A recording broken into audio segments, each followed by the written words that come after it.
Welcome to our channel AJ pharmacy. आज हम लोग फार्मास्यूटिक्स फर्स्ट की वो टॉपिक को पढ़ने जा रहे हैं जो ऑलमोस्ट सबसे यूनिक टाइप है, जो आप अक्सर हर जगहों पर बहुत ही कॉमन बेसिस पे इसे देख पाते हैं।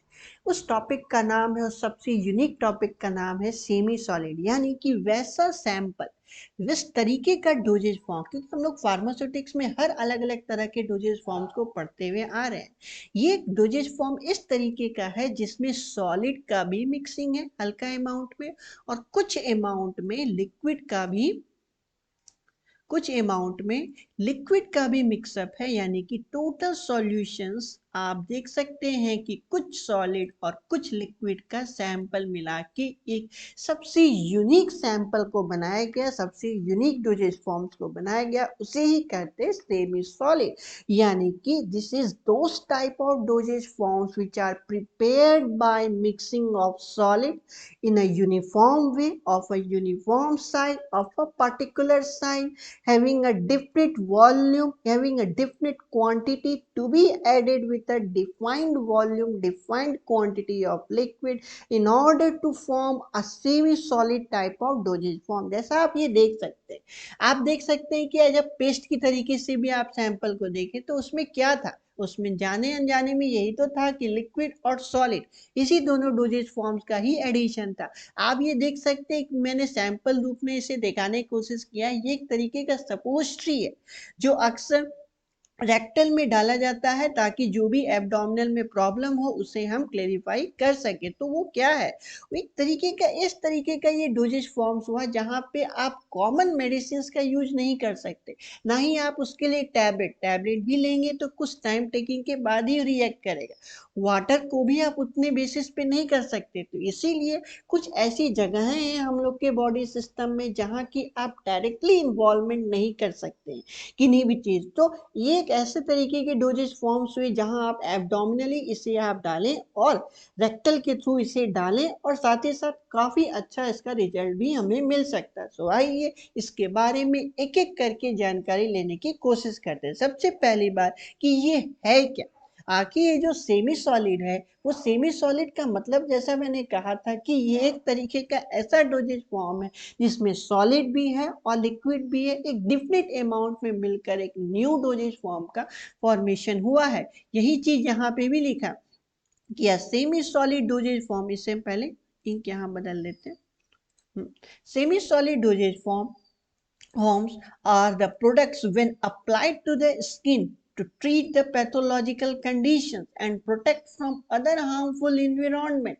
They are most probably smooth, non staining। सबसे पहले क्योंकि हम यहाँ पे डायरेक्टली इनडायरेक्टली हम लोग इसे किसी सॉलिड पार्टिकल को वाटर के साथ ऐड कर रहे हैं, तो उसमें स्मूथनेस होनी चाहिए, ऐसा कोई करेक्टर नहीं होना चाहिए कि उसमें जो हम डोजेज फॉर्म बना रहे हैं उसी में कोई गड़बड़ हो जाए, ऐसा ना हो। एंड गेट मिसिबल, सबसे इंपॉर्टेंट चीज तो ये कि मिसिबल होनी चाहिए विथ स्किन सिक्रीशन। तो इसमें जो मोस्ट प्रोबेबली हम लोग देखते हैं, जो ज्यादातर डोजेज फॉर्म इस सेमी सॉलिड में देखा गया है, वो है आपका सपोस्ट्री। सपोस्ट्री भी एक तरीके का सेमी सॉलिड डोजेज फॉर्म्स है of medicaments which is made for insertion into the body cavity, especially abdominal। ये जो सपोस्ट्री होते हैं वो अलग अलग शेप में देखे जा चुके हैं अभी तक। इसमें कोनिकल फॉर्म होता है और वाइड फॉर्म हो, जैसा जिस कैविटी में आपको इनटेक करना उस तरीके से इसके अलग अलग नाम से भी डिनोट किया जाता है। बट हाँ, फॉर्मुलेशन एक है, लिक्विड और सॉलिड का addition. Avoid medicament solids intended for insertion into several cavities of the body other than the mouth, or avoid medicament solid intended for the insertions into several cavities of the body other than mouth are known as the सपोस्ट्री। जैसा मैंने कहा था कि सपोस्ट्री एक ऐसा तरीके का doses forms के रूप में आज हम लोग के सामने है कि जहाँ पे हम मेडिकामेंट का डायरेक्ट ना यूज करके हम लोग इनडायरेक्टली उसे मेडिकामेंट के थ्रू प्रोसीड कर सकते हैं। सो अब ये जो सेमी सॉलिड है, सेमी सॉलिड्स की आइडियल प्रॉपर्टी जैसा मैंने कहा कि इसमें स्मूथनेस होनी चाहिए, सबसे पहली बात कोई भी तरीके का इरिटेशन नहीं होने, क्योंकि हम लोग directly indirectly in semi solid का बॉडी के उस पार्ट्स में, उस सेंसिटिव पार्ट्स में ऐड करने की कोशिश कर रहे हैं जहाँ पे इरिटेशंस और पैथोजन का एक्ट करना सबसे ज़्यादा प्रोन एरिया कह सकते हैं, काफी ज्यादा सेंसिटिव होते हैं, तो वहां पे हम लोग इसे ऐड कर रहे हैं। तो ऐड करने से पहले हमें इस चीज का ध्यान रखना होगा कि कुछ ऐसा काम ना हो जाए उस एरिया में जो अदर रिएक्शन करने लगे। तो इसके लिए सबसे पहली बात है स्मूथनेस होना चाहिए टेक्सचर में, कि वो डायरेक्टली इनटेक हो जाए। और साथ ही साथ एलिगेंट इन अपियरेंस, ज्यादा अजीब सा भी नहीं लगना चाहिए, क्योंकि हम लोगों ने सॉलिड और लिक्विड के साथ मिक्सअप किया तो कुछ अलग character.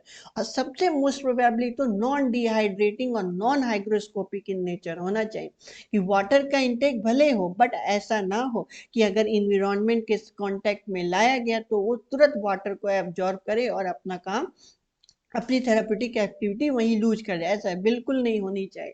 They must be non gritty, क्योंकि आप सॉलिड को ऐड कर रहे हैं, सॉलिड को लिक्विड में ऐड करेंगे तो ग्रिटीनेस तो हल्का आएगा ही, बल्कि इस सपोस्ट्रीज को बनाते वक्त इस बात का भी ध्यान रखना है कि सॉलिड में कोई ग्रिटीनेस नहीं आना चाहिए, क्योंकि आप जब इसे किसी कैविटी में इंटेक करोगे तो ग्रिटी के कारण वहां पे पेनफुल इफेक्ट हो सकता है, जिसके कारण कोई भी पेशेंट इसे इंटेक करने से मना कर दे, या इस ग्रिटीनेस के कारण उसकी ही डोज की ही थेराप्यूटिक इफेक्ट लूज हो जाए।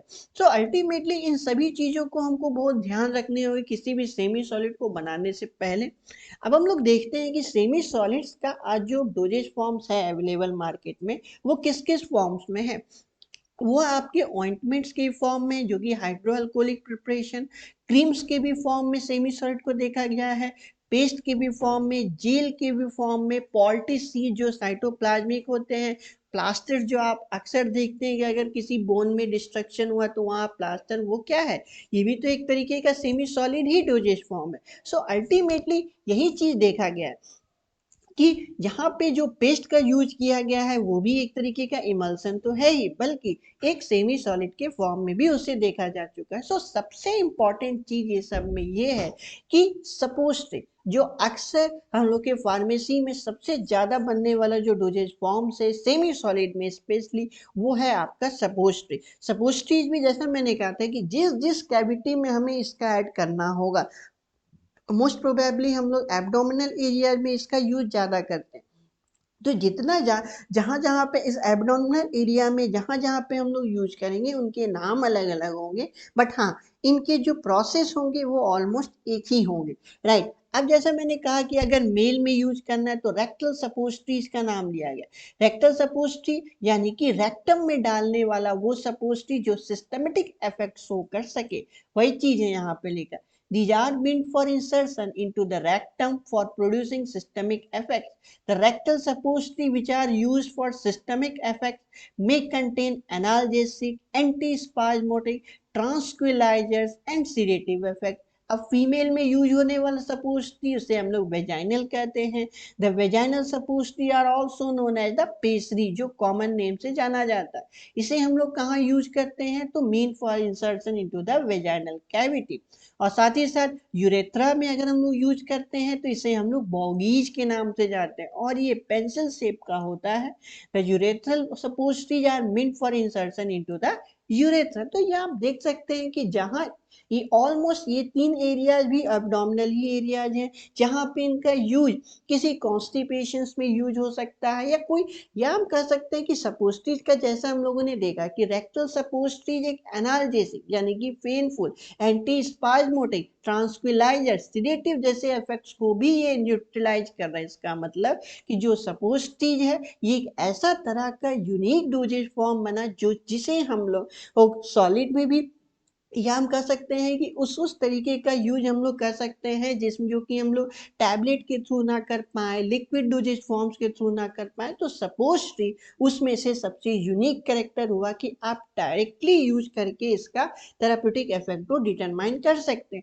इनके अलावा और भी दो हैं, जैसे कि आप देख सकते हो कि हम लोग के कैविटी एक तो एब्डोमिनल में है, दूसरा अपर पोर्शन में नजल और ईयर्स में भी, तो इन दोनों एरियाज में भी यूज कर सकते हैं सपोस्ट्रीज का। तो वही चीज यहाँ पे लिखा है नजल सपोस्ट्री।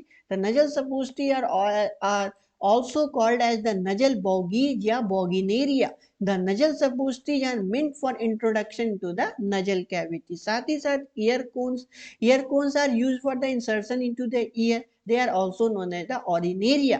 ऑरिनेरिया यानी कि इस तरीके के डोजेज फॉर्म या सपोस्ट्री हम कर सकते हैं जो कि ईयर में यूज करते हैं। नजल में आपके बोगिनेरिया का यूज करते हैं, बोगीज का यूज करते हैं। सो अल्टीमेटली आप देख सकते हैं कि हर बॉडी कैविटीज में जहां आप मेडिकामेंट का डायरेक्ट यूज नहीं कर सकते, उसे आप इनडायरेक्टली सपोस्ट्रीज के थ्रू उसे आप वहां भी ट्रीट कर पाएंगे। सो आइए और भी देखते हैं कि ठीक है, अगर मैंने सपोस्ट्रीज का इनका यूज इस बेसिस पे किया तो एक आइडियल सपोस्ट्रीज का क्या करेक्टर होनी चाहिए। यही आइडियल सपोस्ट्रीज का सबसे ज्यादा यूज कहाँ किया गया कि सबसे पहली बार, क्योंकि एक सेमी सॉलिड डोजेज फॉर्म है तो इसमें सबसे जो कॉमन करेक्टर होनी चाहिए कि good in appearance, non toxic and non irritant.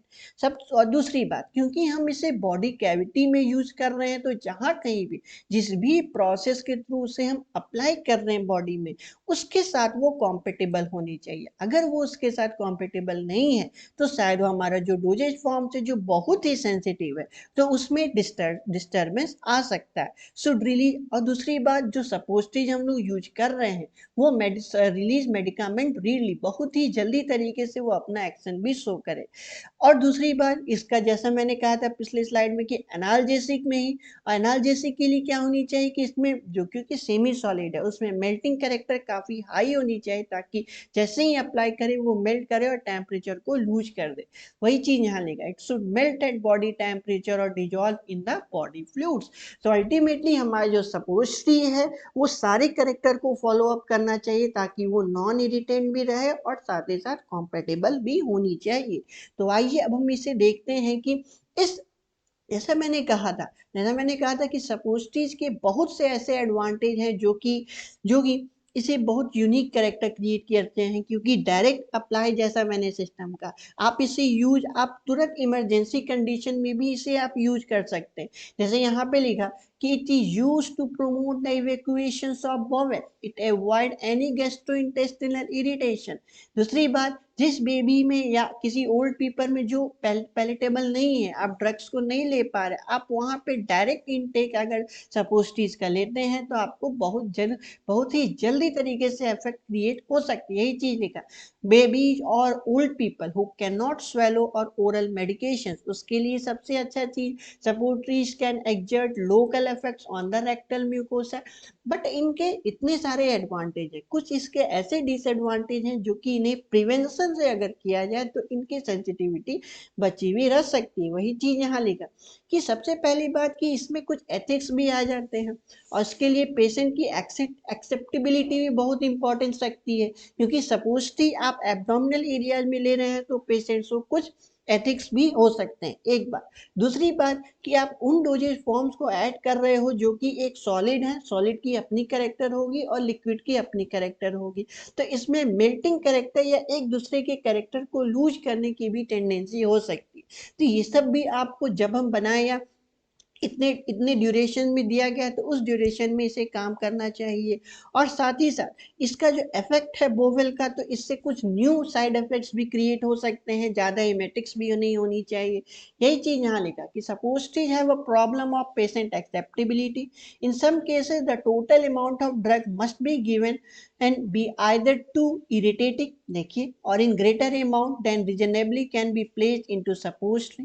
Incomplete absorption may be obtained because suppository usually promotes evacuation of the bowel.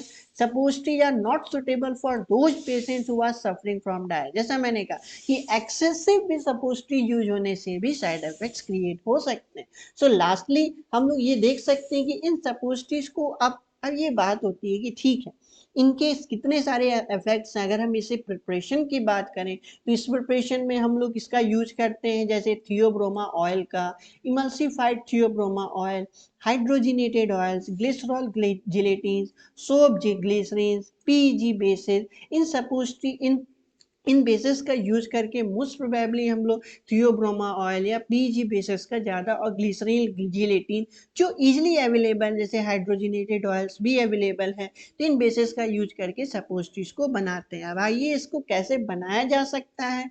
तो बनाने का मोस्ट प्रोबेबली 3 प्रोसेस है कि आपने क्या किया, आपने बेस क्रिएट किया जिसमें आपने कोई भी सपोज थियोब्रोमा ऑयल और एपीआई का यूज किया और इसके हैंड रोलिंग के थ्रू उसे एक पार्टिकुलर शेप दे दिया। कंप्रेस कर सकते हैं आप, जैसे सपोज यहाँ पे कोई मशीन है, आप जैसे कोई भी, जैसे आप सबसे एग्जांपल है पुदीन हरा। पुदीन हरा का ओवल शेप होने का क्या कारण है, कारण यही है कि उसे हम लोग किसी ने, अभी आप देख सकते हैं फ्यूजन मोल्डिंग भी होता है, कंप्रेशन मोल्डिंग भी होता है, हैंड रोलिंग होता है, जो कि एक बेसिक तरीके हैं जो कि प्रिपरेशन इन सेमी सॉलिड सपोस्ट्रीज का आराम से बनाया जा सकता है। सो यही है आपके टोटल सपोस्ट्री जिसमें कि हम लोग ये देखते हैं कि आखिर एक तरीके का सेमी सॉलिड डोजेज फॉर्म्स हैं, और साथ ही साथ एक ऐसा फॉर्म भी है जिससे हम एब्डोमिनल और जो भी डोजेज फॉर्म्स को हम नहीं बना पा रहे हैं सपोस्ट्रीज के थ्रू, उसे आज हम अप्लाई कर सकते हैं। So this is all about suppository. Thank you so much. I hope कि आपको सपोस्ट्री अच्छे से समझ आया होगा। Thank you so much. So please हमारे चैनल को लाइक एंड सब्सक्राइब जरूर से जरूर करें।